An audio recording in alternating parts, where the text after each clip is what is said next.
Delhi police को ज्ञात हुआ कि किसान रिपब्लिक रैली एक ट्रैक्टर की मार्च करने जा रही है और ये भी संयुक्त किसान मोर्चा ने आह्वान किया कि उनके सपोर्टर्स 26 जनवरी को दिल्ली में आकर के ट्रैक्टर रैली में पार्टिसिपेट करें। जैसे ही हमारे को इसकी जानकारी मिली, हम लोगों ने जो फार्मर्स के लीडर्स हैं उनसे संपर्क किया और उनके साथ विस्तार में बातचीत हुई। 5 राउंड की मीटिंग हुई और इसके साथ कई बार फोन पे वार्तालाप भी किया गया। सबसे पहले तो उनसे कहा गया था कि ये 26 मार्च को देश जब रिपब्लिक डे परेड और सेलिब्रेशंस मना रही है तो उस समय ये ना करके उसके बाद में ट्रैक्टर मार्च करें, लेकिन उन्होंने इस बात से इनकार कर दिया। उसके बाद जब वो इंसिस्ट कर रहे थे तो हमने उनको सजेस्ट किया कि केएमपी कुंडली मानेसर पलवल जो पेरिफेरल है उस पे वो ट्रैक्टर मार्च निकालें। दिल्ली पुलिस ने उनको ये भी आश्वासन दिया कि उनकी सिक्योरिटी, ट्रैफिक मैनेजमेंट और मीडिया कवरेज में भी उनको सहयोग प्रदान करेगी। लेकिन इन सब के बावजूद भी उन्होंने दिल्ली में ही ट्रैक्टर मार्च निकालने की ठान ली। 5 राउंड की जो बैठक हुई, मीटिंग्स हुई, उसमें हमने अंत में उनको 3 रूट्स उनके साथ तय किया जो म्यूचुअली अग्रीड अपॉन रही। पहला जो सिंगू में जो फार्मर्स बैठे हैं उनके लिए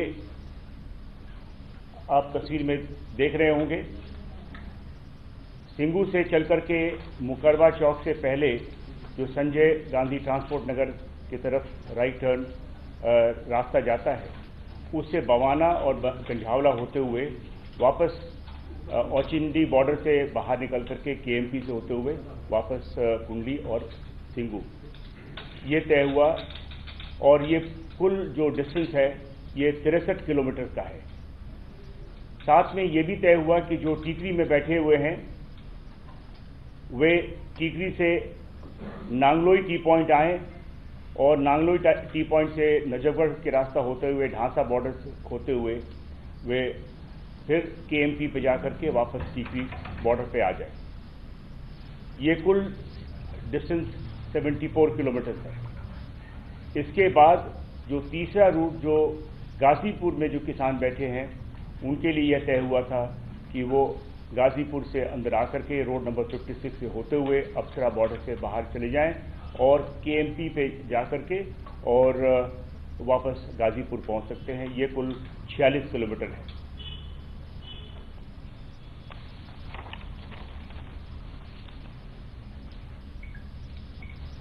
क्योंकि उस दिन रिपब्लिक डे परेड भी मनाई जा रही थी, दिल्ली के जनता की इंटरेस्ट को ध्यान में रखते हुए, सिक्योरिटी को ध्यान में रखते हुए यह तय हुआ कि कुछ टर्म्स एंड कंडीशंस लागू किया जाए। जो टर्म्स एंड कंडीशन उनको रिटर्न परमिशन के साथ उनको दिया गया। पहला टर्म्स था कि किसान ट्रैक्टर रैली वो 12 बजे दोपहर से शुरुआत हो और 5 बजे तक खत्म हो जाए। इसके बाद दूसरी कंडीशन जो लेकी गई वो था कि ट्रैक्टर मार्च जो किसान लीडर्स थे, जो उनके वरिष्ठ लीडर्स थे, वो लीड करें, वो अगली पंक्ति में वो रहें। इसके बाद ये भी तय हुआ कि हर एक जत्थे के साथ उनके लीडर्स भी साथ चलें ताकि वे अपने जत्थे को कंट्रोल कर सकें।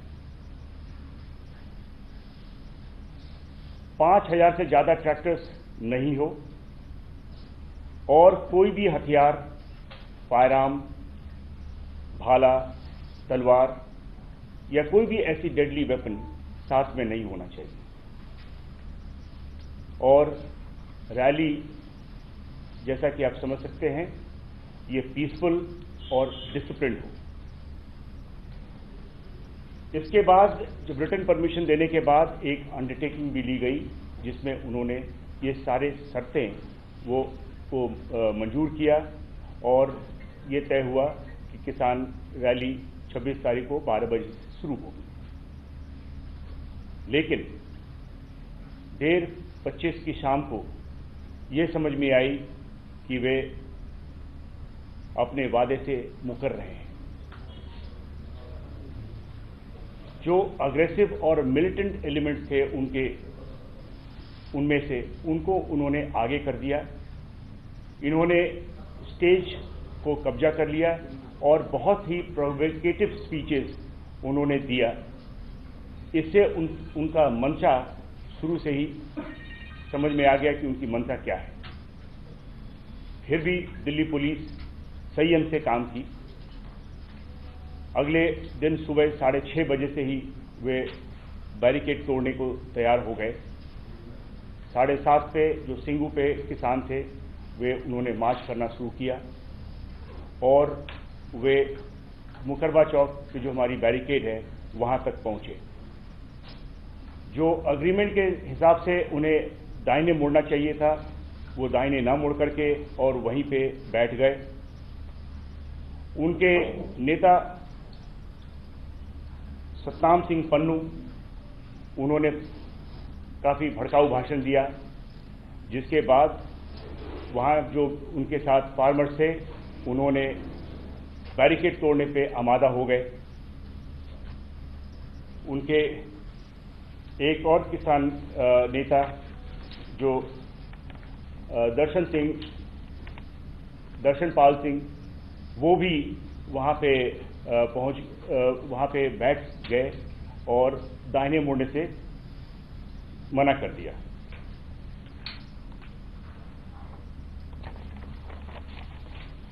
इसी तरीके से टीकरी से भी 8, साढ़े 8 के समय में वे लोग भी चल पड़े और गाजीपुर से भी इसी 8:30 के समय पे वे भी वहां से चल पड़े।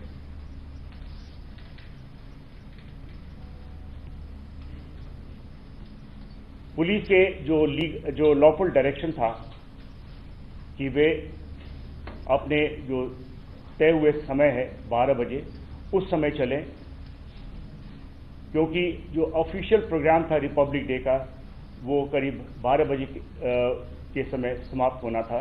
तो उनको कहा गया कि आप 12 बजे के जो तय हुआ समय है उसी के अनुसार से चलें, लेकिन वो उसको न माने और बैरिकेड तोड़ करके आगे निकल पड़े। जैसा कि मैंने कहा कि मुकरबा चौक के पास बैरिकेड पे पहुंचे और आगे जाने से मना किया और वहीं पे एक भाषणबाजी हुई सतनाम सिंह पन्नू द्वारा और उन्होंने आह्वान किया कि जो आगे जो बैरिकेड लगी है उसको तोड़ करके वो आगे जाएं और वो वहाँ की जो भीड़ है वो आगे निकली और बैरिकेड तोड़ने लगी। वहाँ पे जो हिंसा हुई है ये अब हमारे दूसरे स्लाइड में आप ऑडियो अगर नहीं देख पा रहे हो तो नहीं सुन पा रहे हो तो वीडियो आप देख सकते हैं।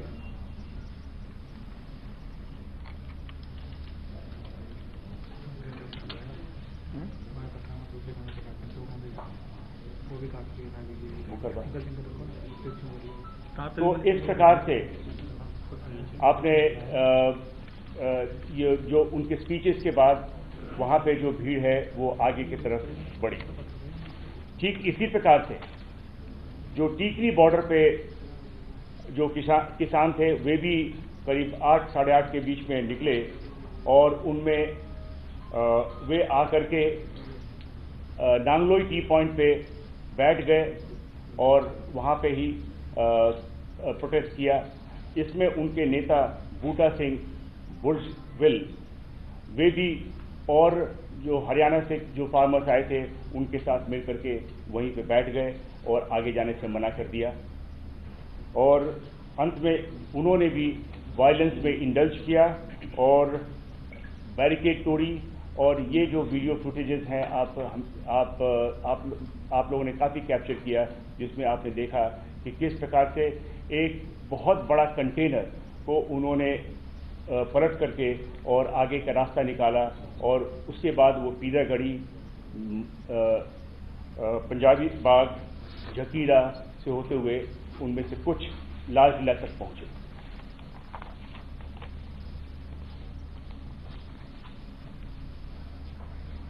उसी प्रकार से गाजीपुर पे जो किसान थे उनमें से जो राकेश टिकायत के साथ जो किसान थे और भी उनके साथ और भी संगठनों के किसान, वे भी इसी प्रकार से वायलेंस में इंडल्ज किया और वे आगे बढ़ कर के अक्षरधाम गए। और जबकि बहुतों को वापस भेज दिया गया, कुछ लोगों ने बैरिकेड तोड़ करके वे भी लाल किले तक पहुंच गए। इन सब पुलिस एक्शन में पुलिस ने संयम बरता। पुलिस के पास सभी ऑप्शंस थे, लेकिन पुलिस ने संयम का रास्ता चुना। पुलिस ने संयम का रास्ता इसलिए चुना कि हम जो जान माल की नुकसान नहीं चाहते थे, जो लॉस ऑफ लाइफ होना था उससे हम वो रास्ता न चुन करके हमने संयम का रास्ता लिया। और ये हमारी और उनके बीच में अग्रीमेंट थी। हम जिम्मेवार रहे हैं और हम अपनी बड़े जिम्मेवारी के साथ जो अग्रीमेंट के हिसाब से हम पीसफुल रैली करवाना चाहते थे। ये जो वायलेंस हुई है वो टर्म्स एंड कंडीशंस को फॉलो नहीं करने की वजह से सब हुई है। इन सब जो वायलेंस हुई है, इनमें सभी किसान लीडर्स भी शामिल रहे हैं।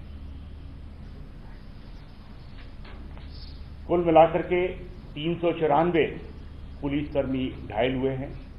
इनमें से कुछ अभी भी हॉस्पिटल्स में एडमिट हैं और जैसा हमें जानकारी है इसमें कुछ आईसीयू में भी हैं। इसमें प्रॉपर्टी डैमेज हुआ है पुलिस की 428 barricade, 8 tyre killers, 2 DFMD, 4 x ray machine, 4 steel gate, window glasses, grills वगैरह 30 पुलिस की गाड़ियां, जिसमें 2 PCR वैन भी हैं और 1 पुलिस जिप्सी भी है, 6 कंटेनर जिसको इस्तेमाल किया गया था रास्ता रोकने के लिए, और डंपर्स, ये सब सारे डैमेज हुए हैं। पुलिस ने इस दौरान, जैसा कि मैंने कहा, बहुत ही रेस्ट्रेंट का इस्तेमाल किया है, संयम बरता है। इसमें हम लोगों ने टीयर गैस का इस्तेमाल किया क्राउड को कंट्रोल करने के लिए। इस दौरान कई पुलिसकर्मी, जैसा कि मैंने बताया, जख्मी भी हुए। सभी जो रास्तों से जो किसान लाल किले तक पहुंचे, वे रेड फोर्ट के जो रैम्पर्ट्स है वहां पहुंचकर वहां पे कई किसान संगठनों के झंडा फहराए और कुछ रिलीजियस झंडे भी फैलाए, जिसको पुलिस ने कब्जे में ली है और अभी हमारा ये केस प्रॉपर्टी है। मैं बताना चाहता हूं कि हम दिल्ली में गैर कानूनी तरीके से किए गए आंदोलन और उस दौरान हिंसा और पुरातत्व विभाग की संपत्ति, एक स्मारक लाल किले पर फहराया गया झंडा को बड़ी गंभीरता से ले रहे हैं। हिंसा करने वालों की वीडियो फुटेजेस हमारे पास है और उसकी विश्लेषण हो रही है। फेस रिकॉग्निशन सिस्टम से जो भी उसमें भाग लेने वाले उनकी पहचान की जा रही है और उनकी अरेस्ट की जाएगी, आगे कानूनी कार्रवाई की जाएगी।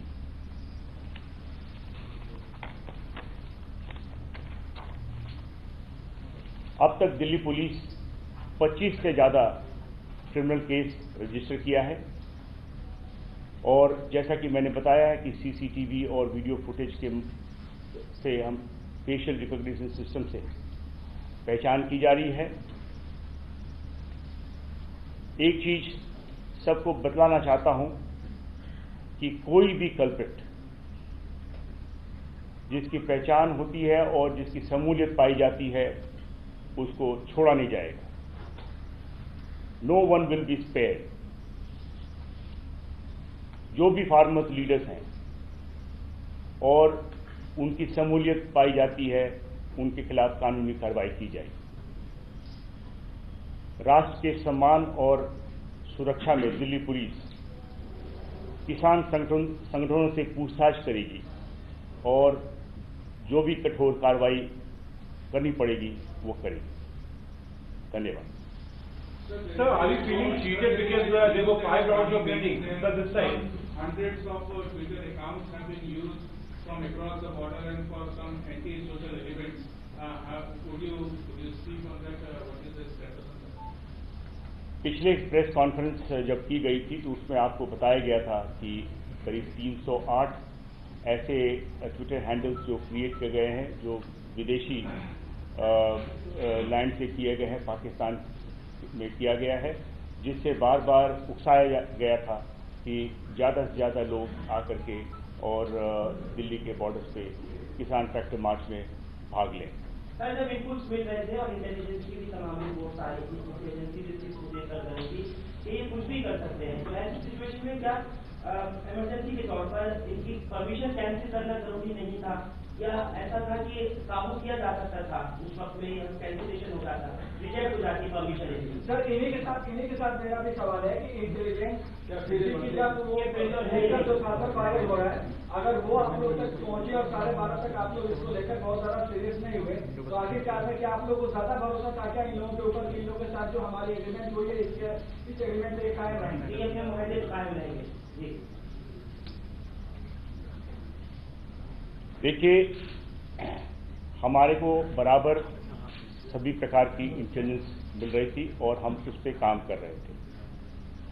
अगर इंटेलिजेंस मिलने में कोई कमी होती तो ये जो हमने 308 ट्विटर हैंडल्स के बारे में बताया, जो हमारे इंटेलिजेंस कलेक्शन प्रोसेस में अगर कोई कमी होती तो ये हमारी इसकी ज्ञात न होती। इस प्रकार की हमें सभी इंटेलिजेंस था।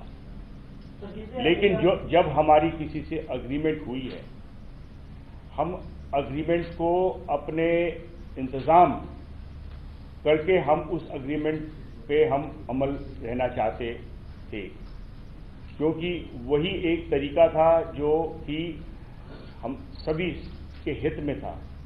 हमने दिल्ली पुलिस ने जो इंतजाम किया है वो उसी का नतीजा था कि इन सब के बावजूद भी, जिस प्रकार की जो वायलेंस हुई उसके उन सब के बावजूद भी एक भी व्यक्ति का मौत पुलिस के एक्शन से नहीं हुआ और पुलिस ने संयम बरत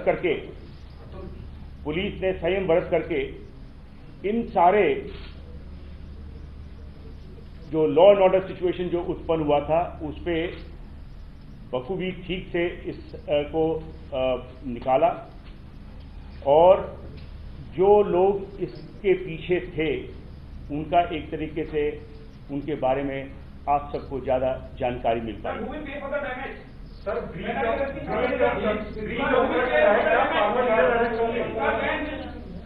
ऑफ ट्रस्ट हुआ है, क्या फार्मर्स लीडर अरेस्ट होंगे? उसके तो आपका लगातार मीटिंग हुई, उन्होंने आपको विश्वास दिलाया था, लेकिन उसके बावजूद ब्रीच ऑफ ट्रस्ट रहा, तो क्या फार्मर जो लीडर था वो सीधा रिस्पॉन्सिबल है? क्या उनके खिलाफ एक्शन नहीं की जरूरत? किसी ने फार्मर लीडर्स के ऊपर FIR करी? हमने आप अपने बयान में हमने बिल्कुल साफ कहा है कि जिन फार्मर्स लीडर्स और जिस किसी का भी इन केसेस में शमूलियत पाया गया उनके खिलाफ कठोर कार्रवाई की जाएगी।